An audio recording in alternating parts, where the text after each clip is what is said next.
He is the most feared man in Seoul, a king who rules the shadows with an iron fist. But right now, Ji-hoon is trapped in a hospital bed. His body broken after a high-speed assassination attempt. The doctors say he is in a deep coma. His enemies are celebrating. But they are wrong. He is awake. He can hear every whisper, every footstep, and every sob. He was ready to hear his wife, Sora, cry for him. Instead, he heard the door lock, a man's voice he didn't recognize, and the sound of his wife laughing as she whispered. He's finally out of the way. Now, everything he owns belongs to us. Please subscribe to the channel right now and watch until the very end.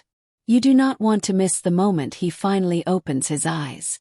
Ji-hoon felt the cold air of the hospital room on his skin. He couldn't move his fingers or open his eyes, but his mind was sharp. He remembered the truck hitting his car and the smell of burning rubber. He waited for Sora to hold his hand. When she finally entered the room, she wasn't alone. A man named Min-ho was with her. Min-ho was Ji-hoon's own lawyer, the man he trusted with his life. Sora didn't sound like a grieving wife. Her voice was steady and cold.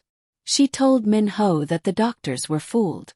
She asked if the paperwork for the inheritance was ready.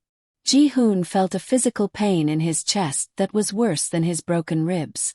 He had spent 5 years giving her everything. He had killed for her safety. Now, she was standing over his lifeless body, planning how to spend his money with another man. The lawyer laughed and kissed her. Ji-hoon heard the sound of it clearly. Min-ho told her they had to be careful because the mafia lieutenants were still loyal to Ji-hoon. They needed to make the death look natural. They decided to slowly mess with his medication. Sora agreed without a second of hesitation. She said she never loved him, she only feared him.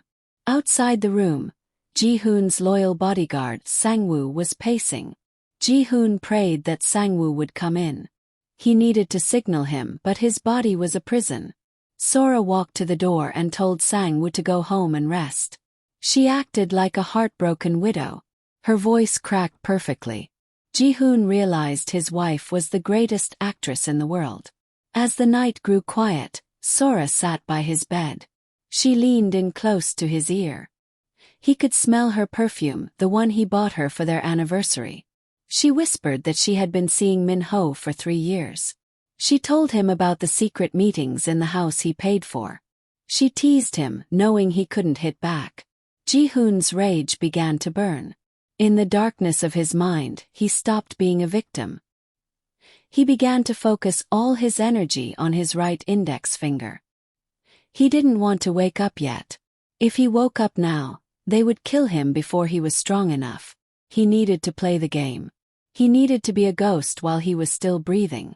By the end of the first hour, the betrayal was complete. Sora left the room to get coffee with her lover. Ji-hoon managed to twitch his pinky finger just a fraction of an inch. It was the start of his war. He realized his accident wasn't an accident at all. Sora and Min-ho had cut the brakes. They hadn't just cheated on him. They had tried to execute him. This doctor was on Min-ho's payroll. He injected something into Ji-hoon's foredrip that made his heart race. Ji-hoon had to fight the urge to gasp for air. He realized they were trying to induce a heart attack so it would look like his injuries were too much to handle. He slowed his breathing by sheer force of will. Sora came back in with a group of Ji-hoon's business rivals. These were men who used to tremble at his name. Now they were joking about how they would split his territory. Sora acted as the mediator. She promised them the shipping docks in exchange for their support when she took over the company. Ji-hoon listened to every name and every deal. He was building a list in his head. One of the rivals, a man named Mr. Park, touched Sora's shoulder in a way that was too familiar. Ji-hoon realized the betrayal went even deeper. Sora was using multiple men to ensure her climb to the top. She was playing everyone. She told Mr. Park that Ji-hoon was a beast, who never showed her affection. This was a lie. Ji-hoon had been gentle only with her. During the night, Sora's mother visited. Ji-hoon expected the old woman to be honest. Instead, the mother congratulated Sora on her bravery. She told Sora to make sure the offshore accounts were drained before the Mafia Council could audit them. Ji-hoon realized Sora's entire family had been living off his blood money while mocking him behind his back. A nurse came in to check the monitors. She was young and seemed nervous. When the others left, she whispered to Ji-hoon that she knew something was wrong with his meds. She was too scared to speak up to the head doctor. Ji-hoon tried to send her a mental message. He needed one ally. He focused all his strength and managed to slightly change his heart rate on the monitor. The nurse noticed the spike on the screen. She looked at Ji-hoon's face. She saw a single tear roll down his cheek. It wasn't from sadness. It was from the strain of holding back his power. She gasped and touched his hand. She realized he was in there. But before she could say anything, Sora walked back in. The nurse quickly looked away and pretended to check the charts. Sora became suspicious of the nurse. She told the girl to leave and stay out. Then, Sora sat on the bed and began to talk about her childhood. She talked about how she always hated men like Ji-hoon. She said she felt like a bird in a golden cage. She picked up a pillow and held it over his face for a few seconds, just to see how it felt. She laughed when she pulled it away. Ji-hoon's strength was returning. He could feel his legs again. He spent the hours when the room was empty doing mental reps, imagining himself standing and fighting. He heard Sora on the phone with a hitman. She wanted the nurse from the previous shift taken care of, because she was asking too many questions. Ji-hoon knew he had to move soon. Sangwoo, the loyal bodyguard, snuck into the room at 3 a.m. He didn't say anything at first. He just sat there. Then, he leaned in and whispered that he had found the tampered brake lines in the wreckage of the car. He told Ji-hoon's corpse that he would find whoever did this and kill them. Ji-hoon felt a surge of hope. He had one man he could trust. Sora entered and found Sangwoo there. She tried to kick him out, but Sangwoo stood his ground. He told her that as long as Ji-hoon's heart was beating, he was the boss. Sora got angry and threatened to have him fired. Sangwoo looked her in the eye and said, "You don't have that power yet." The tension in the room was thick. Ji-hoon wanted to smile. Later that morning, Min-ho the lawyer brought a stack of papers. He needed Ji-hoon's fingerprint to authorize a massive transfer of funds. They didn't need him to be conscious for that. Min-ho took Ji-hoon's limp hand and pressed his thumb onto the ink pad.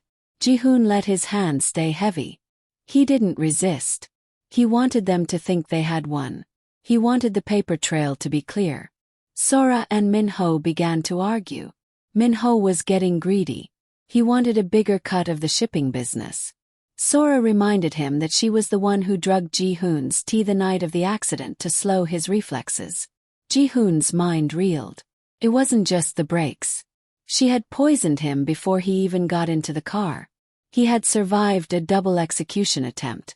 The doctor came back and said Ji-hoon was showing signs of brain death. He suggested they pull the plug tomorrow. Sora looked at the doctor and offered him a massive bonus if he did it tonight. She was getting impatient. She wanted to go to Hawaii with Min-ho and start their new life. She looked at her watch as if Ji-hoon's life was just a boring meeting. In the final minutes of the third hour, the nurse who had been kind to him disappeared. A new, meaner nurse took her place. Ji-hoon realized Sora had already acted. The innocent girl was likely dead or kidnapped. This changed everything. Ji-hoon didn't just want his life back anymore. He wanted a blood debt paid. He felt a cold, familiar stone-cold calm settle over him. The hospital room was filled with flowers from people who hated him. Sora was wearing a black dress, already practicing her funeral walk. She invited the media to the hospital lobby to make a statement about her heroic husband. She was building her image as the grieving widow who would lead the company into a new era. Min-ho was in the corner of the room, checking the stock prices. Ji-hoon's death would cause the stock to dip, and Min-ho was planning to buy it all up. They were vultures. Ji-hoon watched them through the slits of his eyelashes. He could see more now. He could move his jaw. He practiced moving his tongue against the roof of his mouth. A priest was brought in to give the last rites. Sora stood by the bed, dabbing her eyes with a tissue that had no tears on it. The priest spoke about forgiveness. Ji-hoon thought about forgiveness and decided it wasn't for him. He saw Sang-woo standing at the door, looking devastated. Ji-hoon waited for the priest to leave. He needed a moment alone with his bodyguard. When Sora went downstairs to talk to the press, Sang-woo stepped inside. He leaned over the bed to kiss Ji-hoon's forehead as a final goodbye. At that exact second, Ji-hoon's hand shot up like a snake and grabbed Sang-woo's wrist. Sang-woo nearly screamed, but Ji-hoon pulled him down and whispered 2 words. "Not yet." Sang-woo's eyes went wide. He started to cry for real this time. Tears of joy. Ji-hoon told him to stay quiet. He gave Sang-woo a list of instructions. He needed a gun, a clean car, and the location of the nurse. He told Sang-woo to let the assassination of his medical life proceed. He wanted Sora to think she had succeeded in killing him. The death was scheduled for 8 p.m. The doctor arrived to turn off the machines. Sora and Minho stood hand in hand. The doctor reached for the switch. The heart monitor began to flatline. Sora let out a fake, loud wail for the benefit of the cameras in the hallway. The doctor pronounced him dead. They covered Ji-hoon's face with a white sheet. The room cleared out so the body could be moved to the morgue. Sora and Minho stayed behind for one last look. Minho spat on the bed. Sora laughed and said, "Burn the body. I don't want a grave to visit." They walked out, locking the door behind them. As soon as the lock clicked, Ji-hoon sat bolt upright on the bed, the white sheet falling from his shoulders like a shroud. The final hour was the hour of shadows. Ji-hoon didn't go to the morgue. Sang-woo had swapped the gurney with a body from the basement. Ji-hoon was already in the back of a black SUV, dressed in a suit as dark as his soul. He watched on a tablet as Sora and Minho hosted a celebration dinner at his own mansion. They were drinking his $10,000 wine. Ji-hoon arrived at the mansion through the service entrance. He moved like a ghost. He found the nurse locked in the cellar, just as he suspected. He freed her and told her to run. Then he moved to the dining room. He stood in the shadows of the balcony, watching his wife sit in his chair. She was toasted by the men who had betrayed him. Sora stood up to make a speech. She said, "To Ji-hoon, a man who gave me everything including his life." Everyone cheered. At that moment, the lights in the mansion flickered and died. The room went pitch black. Panic spread. Then, a single spotlight hit the top of the grand staircase. Ji-hoon was standing there, his face illuminated, looking very much alive. The silence was deafening. Sora dropped her wine glass. It shattered on the marble floor. Minho tried to run, but Sang-woo was blocking the exit. Ji-hoon walked down the stairs slowly, the sound of his shoes clicking like a clock. He didn't look angry. He looked disappointed. He walked straight to Sora. She fell to her knees, trembling, claiming it was a miracle. Ji-hoon played a recording on the house speakers. It was her voice from the hospital room, talking about the inheritance and the breaks. The business partners immediately backed away from her, trying to save themselves. Ji-hoon looked at Minho and handed him a folder.